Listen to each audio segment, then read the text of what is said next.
All right, I think we will start the session now. Maybe some other people will join in a couple minutes or via the live streams that are on IPB and World Beyond War's Facebook pages. So thank you to those who are joining us today. This is the first in a series of live broadcasts brought to you by IPB and a number of cooperating organizations. Today we have CODEPINK with us, represented by Nancy Mancias, who is live in Sharm El-Sheikh in Egypt at the COP27. And we're very thankful to have you with us today, Nancy. I'm going to give the floor right over to you so you can tell us a little bit about your impressions and experiences during these opening days of the COP27. Thank you. Thank you, Sean and IPB for organizing this live stream. This is Nancy Mancias, campaign organizer with CODEPINK, and I am here in Sharm El-Sheikh, Egypt at the COP27. What I'd like to do is maybe just give some comments about what I've witnessed and what I've heard, and then open it up for any questions. I'm going to talk a little bit about the opening press conference. We heard from the new COP27 president talking about the how climate action is important, and it's important to address it as a collective, addressing these challenges. He says we are at a point of no return for future generations. Yet during his opening remarks, did not mention one word of the Egyptian prisoners of conscience, some of them of a young age, being held in prison. There is an importance this week of focusing on loss and damage. For those of you who don't know, loss and damage refers to the destructive impacts of climate change that cannot be avoided by mitigation or adaptation. Also during the opening press conference, we heard from Simon Steele, who is the new UN Executive Climate Secretary. And he urges that the world needs to come together on the crisis, creating a safe political space to address climate. There are areas of common ground. He's asking that all parties to come with ambition. And someone coined the term that this COP is the COP of ambition. He also warned, and this is where our work comes in, that emissions are not coming down. Mitigation needs to be increased to ensure we have a safer world.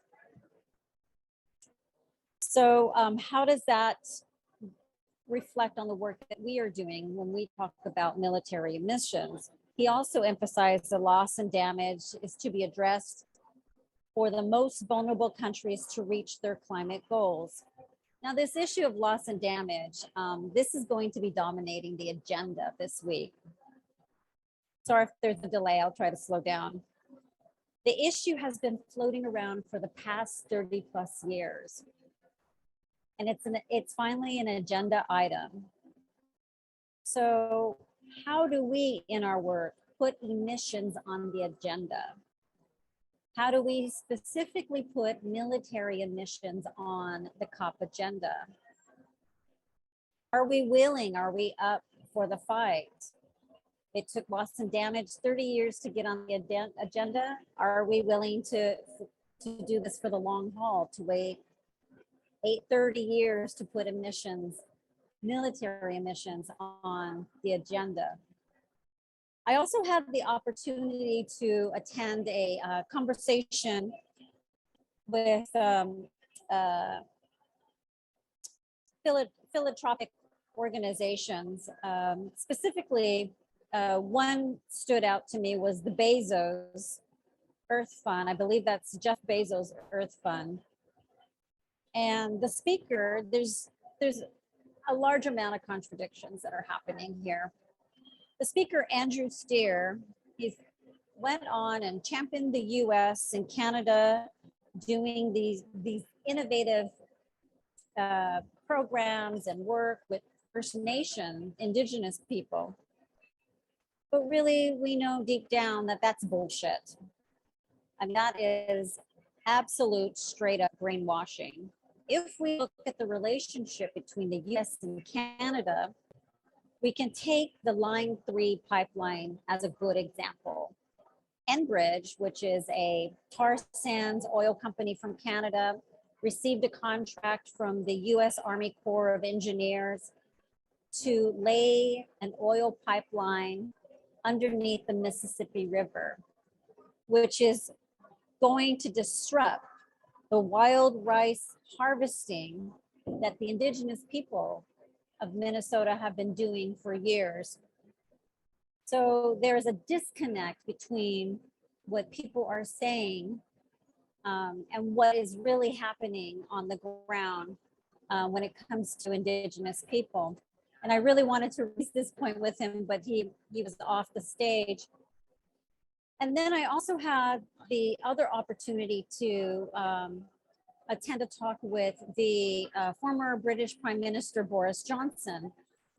Now, as you can imagine, he's the personality, lots of energy, and was really just kind of a media circus. But he also talked about how loss and damage is going to dominate the agenda, and how the US, as well as other wealthy countries, are falling short on pledges. Boris Johnson went ahead and he cheered on the US's policy in sending resources. Now we know what resources means to the Ukraine. That means military arms to the Ukraine. Now he is coming here on the spirit of Glasgow. He is still so high on what has happened in Glasgow for COP26 and wanted to be here as a supportive person and really just reflect on that time. I think maybe he just looks at that as something that he could really reflect on as a former prime minister. Another thing he talked about is when we talk about loss and damage, there are some who are asking for reparations for all. He's completely against that. He's just like, we just don't have the money or something like that. But one thing I did want to raise while Boris Johnson was speaking was the issue of Allah, and I'm going to mispronounce his name, Abdel Fattah, who is the British Egyptian writer, human rights defender that is in prison and is actually on a water fast right now as the COP27 is happening.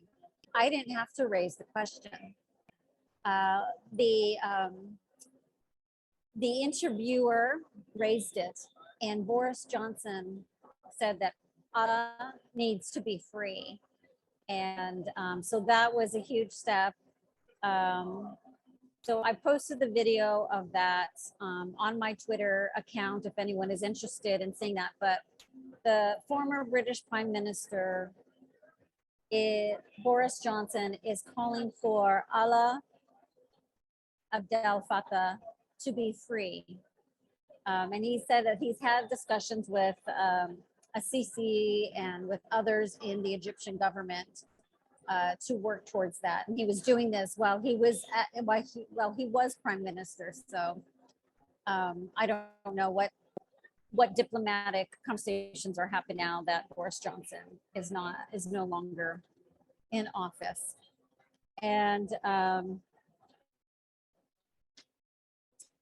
I think that is all I have to say for my opening remarks in what I've seen. So yeah, I'm open to any questions. Thank you so much, Nancy. It's great to have you there and in person. I think we'll start from our end with one or two questions, and then we will definitely open it up to everyone who is attending the Zoom meeting, as well as those who are with us on the Facebook live stream. I think Perhaps the first question I would have from our end, and this is just purely out of curiosity, but I'm wondering if you can show us a little bit around the space that you're in now and explain to us what is this space, how is it being used, and yeah, what are the plans for that space over the coming weeks? Sorry, Nancy, you're muted.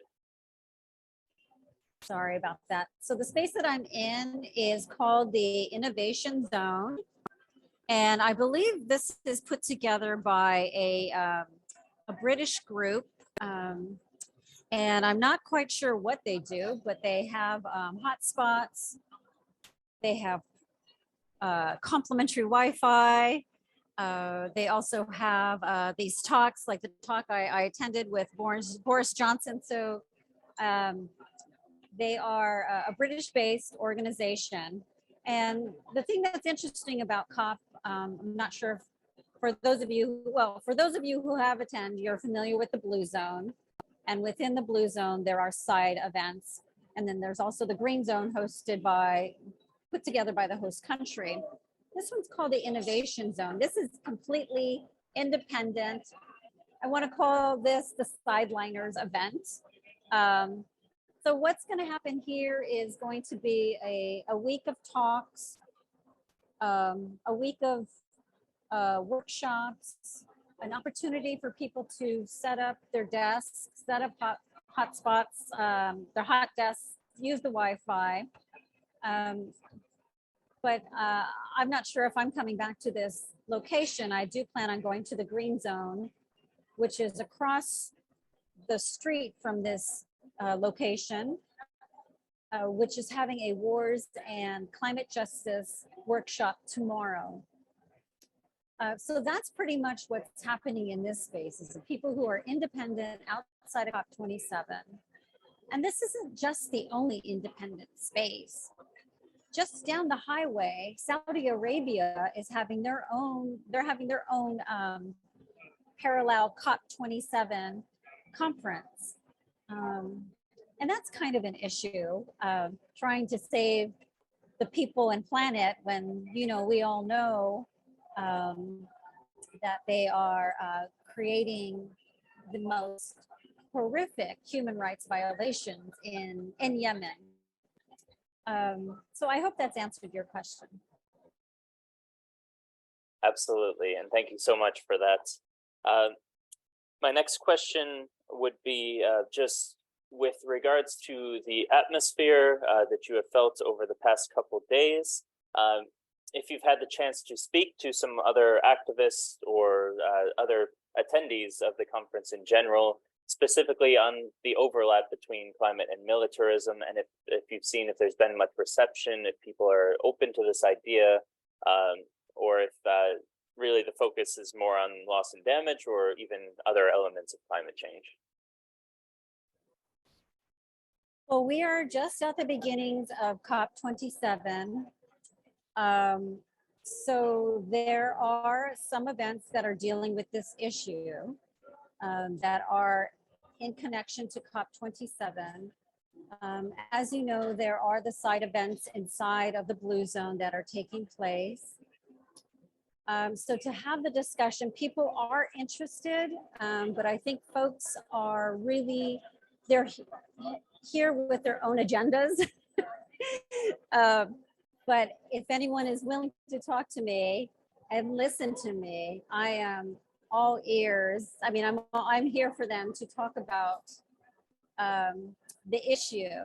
Now, I think it's our work to continue pushing this issue. We've done so much, like Glasgow COP26 was such a game changer for us. And I think that we could continue to build on that and continue to build on what we've done here. Now, because people are so focused on their specific agendas, and there isn't really, Sharm El-Sheikh isn't really an activist community, unlike Glasgow, which has, Scottish C&D, which has been there for so many years. We don't really have that here, but I have had the opportunity to talk to the local folks, Egyptians, about what it's like, excuse me, having this conference in town.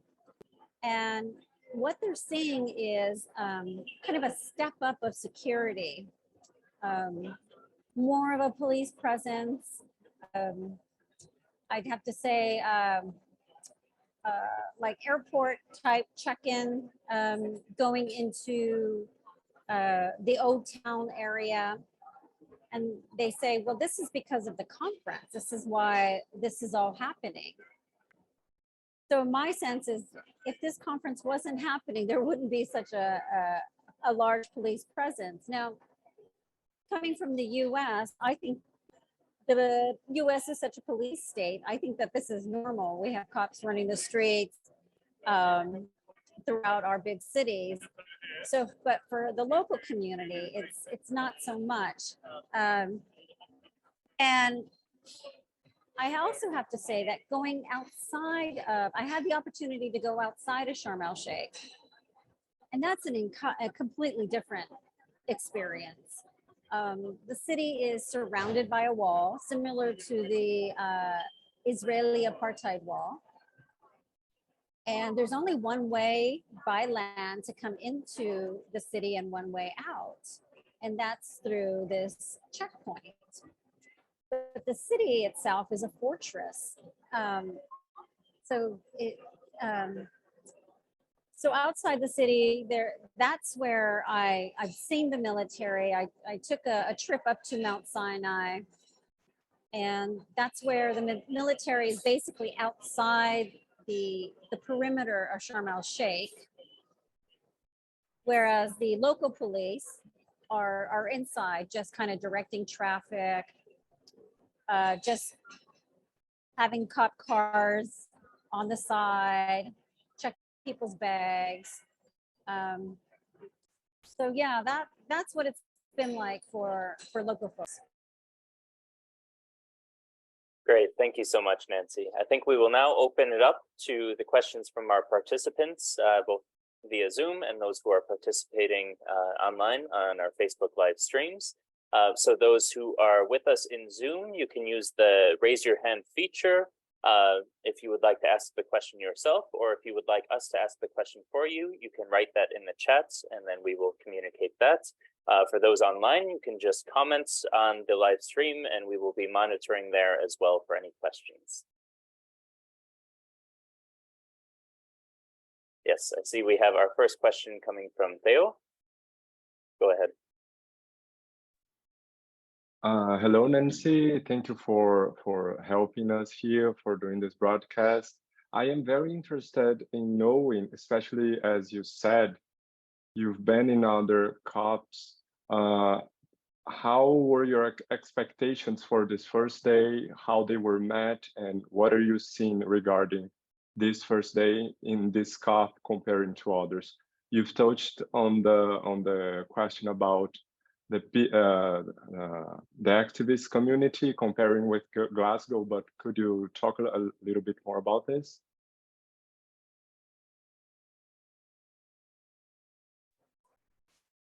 Yeah, I would be happy to. So it was a little daunting coming into this COP27, because I think what had happened in Glasgow was something special, and I don't know if we will ever have that energy and collective community energy again. That's quite the opposite here. There isn't that. Just to give you a sense, Sharm El-Sheikh is a exclusive resort town. It's a place where folks from Eastern Europe, from Russia, even Southern Europe, Italy, come to vacation, where they may spend a month with their kids, just bathing in the Red Sea, snorkeling. So that's what Sharm El-Sheikh is. It's not a place of, it's not a hotbed of activism, that's for sure. So my expectations were very low. And I have to tell you that the low expectations have been met. Being in kind of a sprawl, it's a desert town on a beach, really difficult to get around. In Glasgow, people can just jump on the bus or the metro and go off to an action or a meeting. And here you just don't have that. There's a specific bus for the conference to take, to take people to the different zones. But yeah, that's been yeah, just very low expectations. I don't want to say it's all that bad. I mean, it is a privilege to be here and to be able to connect with and have conversations and network with others to talk about military missions. But yeah, I'm just reflecting back. Maybe I'm just like Boris Johnson saying that spirit of Glasgow. It's just very, very different. I'm sorry, was there another point to your Perfect. question? That touches it. Thank you so much. It was a good response. Thank you. I see we have a hand up from Vina next. So hi, Nancy. Great to see you in Sharm El-Sheikh, and thank you for the description of Sharm El-Sheikh. Yeah, I can absolutely underline that. I was visiting Sharm El-Sheikh. It's really a nice place for swimming and snorkeling, but it's definitely not the place for mass demonstrations, independently which government Egypt has. Even the government makes it absolutely marvelous. You know, my question is related to the Ukrainian war. Is the Ukrainian war playing any role in the discussions? As not only by the questions of emissions, but mainly by the questions of cooperation or confrontation, because, you know, I personally cannot see any progress in the climate issue when we have this confrontational situation in the world. So this means negotiations for Ukraine are also a basic for more cooperation in other fields, including the climate field. Is this war playing any role? Is it reflected in the discussions? And is this atmosphere of the war, this confrontational atmosphere, also reflected in the whole conference? Up to now, you know, we are on the first day, but maybe you have the first impressions about that.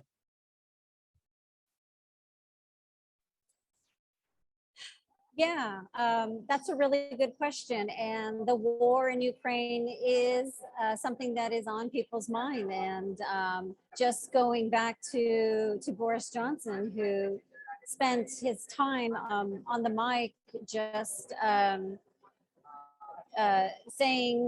talking about Putin's bloody war, and yes, the US is doing the right thing and sending resources to Ukraine. But yes, the Ukrainian war is on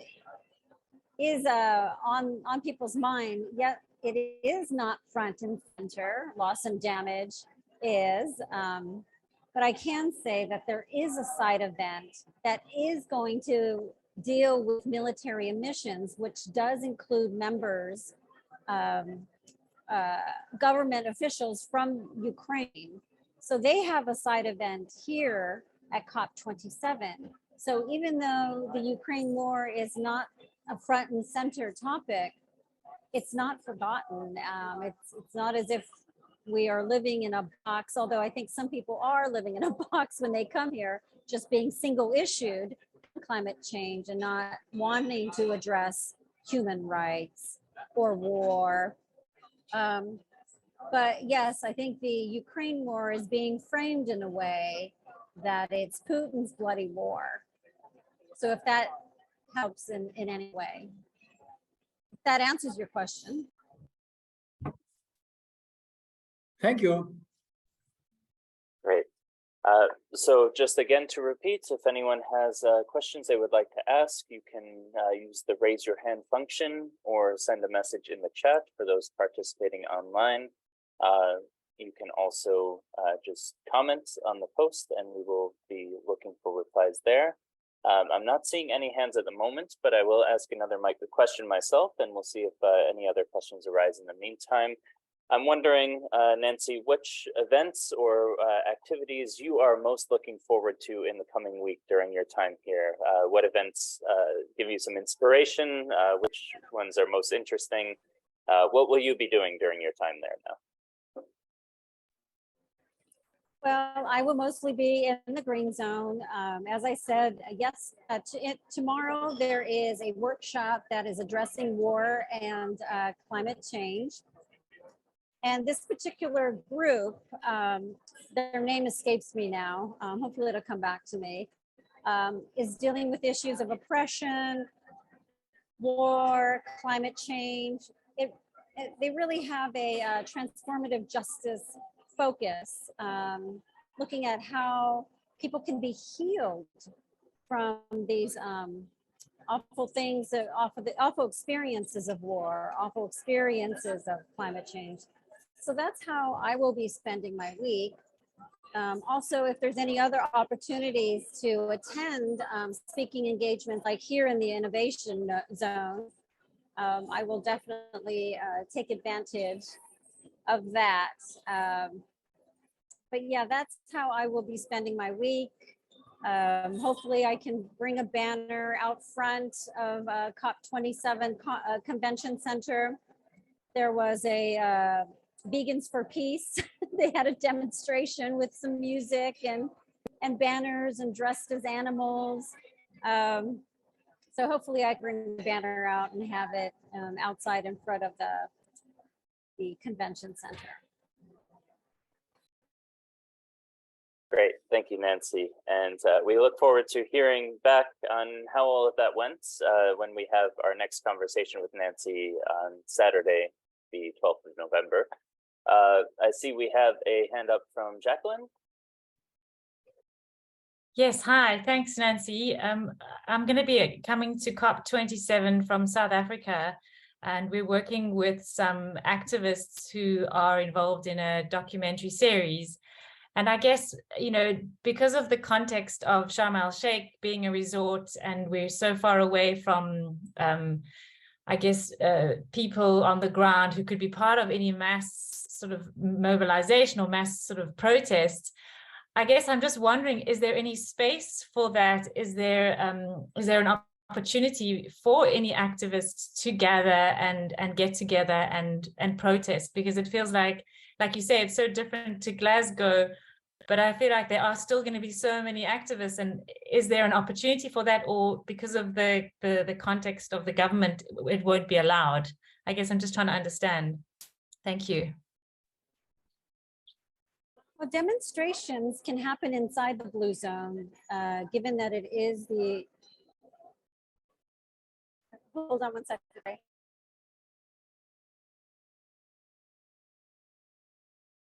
Yeah, anyway, I don't know what that was. Someone was just flagging me. Anyway, so given that the UN COP27 conference is part of the UN people can protest inside of the convention center. So I can tell you that Greenpeace plans to have a blue wave, but that flood the COP, I think it's called, but that's going to be inside of the blue zone, not necessarily outside. There is the COP27 coalition, and they were planning to set up a climate justice hub at a local hotel, but that doesn't seem to have been materialized. That was supposed to be a place for activists to come together in Sharm El-Sheikh who were flying in. But I have yet to have seen that, and that would have been a place for us to get together and have discussion and organize. But we'll see if it happens. I mean, it's day one of COP27. Maybe it'll happen during the second week, but I have not seen it, and it's led by a local Egyptian activist. So yeah, but a lot of actions inside, but really nothing outside.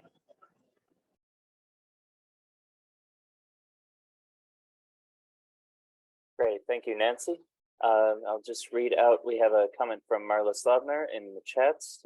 If anyone is hosting an event at COP27 that you know of and would like to screen a 3 to 5 minute trailer of Kasha's film, 1.5 Degrees of Peace, please let them know, and the email is posted there as well.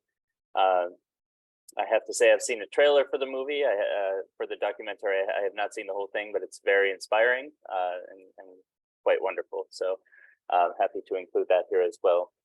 I'm wondering if we have any more questions someone would like to ask, either writing in the chat or raising a hand. We're checking our Facebook page. There are no comments on there at this point. Otherwise, yeah, we will see. I'm trying to think in terms from our end, maybe one other matter that we could mention. And this, I know, Nancy, you've referred to a little bit before, but we had a lot of discussions in our working group on militarism and climate change about the human rights situation and how to engage properly with COP27.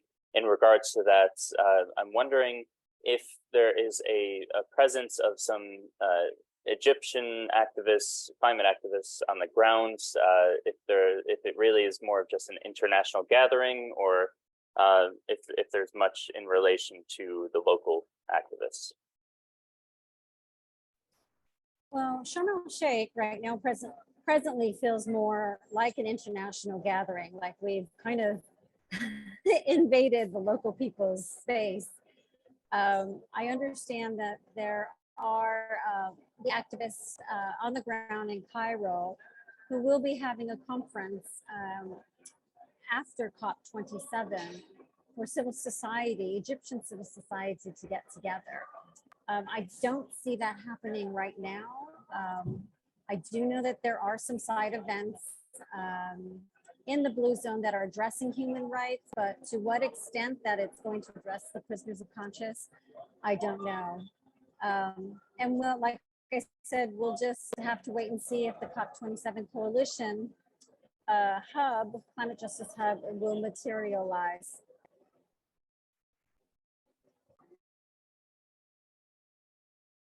Okay, great. Well, thank you very much. It seems there are no more questions for now. I know this is sort of our introductory session, so with COP just beginning, there may not be as much to ask about now as we see some of the developments in the coming days. But as I was mentioning before, Nancy will be with us again this coming Saturday, the 12th of November, and the time for that would be 6 p.m. Egyptian time, which is 5 p.m. in, I think we might have lost Nancy here. Nancy, are you still with us? Okay, well, it seems we may have lost Nancy, but she will be with us again then on the 12th, 5 p.m. Central European time. That's 11 a.m. on the East Coast of the US, and then 8 a.m. on the West Coast of the US.